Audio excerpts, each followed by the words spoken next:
with a right hook and then kicked him on the floor. Went really awful attack on him.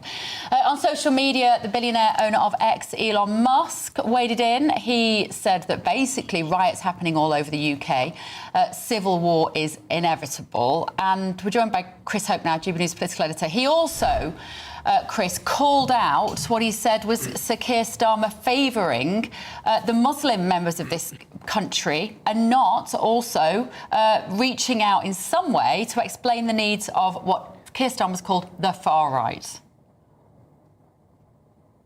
Yes, that's right, Bev. I wonder whether Elon Musk has put himself more in tune with people who are concerned about this violence with that remark. The first one, he talked about civil war is inevitable, and the Prime Minister's official spokesman said there's no justification for that, and many would agree with that. But the second remark, we heard from Sir Keir Starmer on Twitter, on X, which is owned, of course, by Elon Musk.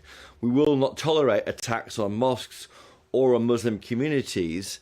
And then Elon Musk wrote above that on Sir Keir Starmer's post, shouldn't you, that's Sir Keir Starmer, be concerned about attacks on all communities? And some might think Elon Musk has got a point, because there is concern about so-called two-tier policing violence by Asian mobs different to those by predominantly white mobs, and that's what is winding up people on Twitter. We're seeing it in our Your View messages here from GB News viewers and listeners.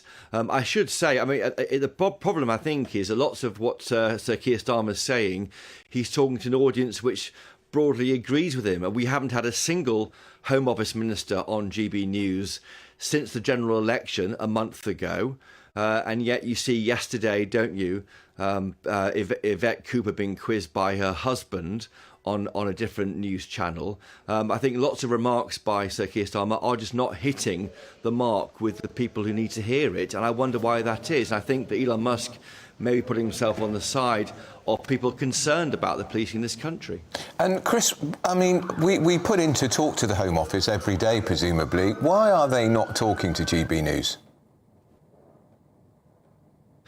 I don't know, and I'm talking to them and saying, why is this happening? Because I do think that when you have Sir Keir Starmer labelling anyone concerned about immigration, it seems as far right as happened in that statement last week. We weren't asked for a question last Thursday at the press conference. We sent along Mark White, a very respected security editor for GB News. We're not being called. We are trying to put questions and get the government to talk to GB News.